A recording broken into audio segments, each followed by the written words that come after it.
জুলাই গণঅভ্যুত্থানে হত্যাকাণ্ডের বিচার অবশ্যই হবে উল্লেখ করে শিল্প উপদেষ্টা আদিলুর রহমান বিচার নিয়ে তরুণদের সরব থাকার আহ্বান জানিয়েছেন।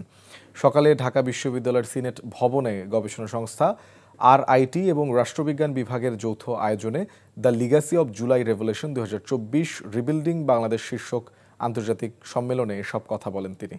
শিল্প উপদেষ্টা বলেন, শেখ হাসিনা পালিয়ে গেলেও তার দোসররা দেশে অস্থিতিশীল পরিবেশ তৈরি করতে চায়, কিন্তু জুলাই আন্দোলনের চেতনা মাথায় রেখে তাদের আর ফিরতে দেয়া হবে না বলেও জানান তিনি।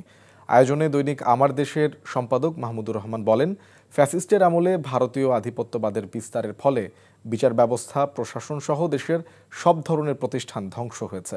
জুলাই গণঅভ্যুত্থান ছিল সেকুলার আন্দোলন, যার মাধ্যমে ভারতীয় আধিপত্য নস্যাৎ করে দেয়া হয়েছে বলেও মন্তব্য করেন তিনি।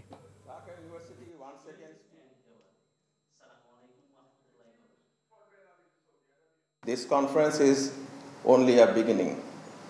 Let us spark. Those who disappeared are not forgotten. That the mothers who cried in the darkness are not alone.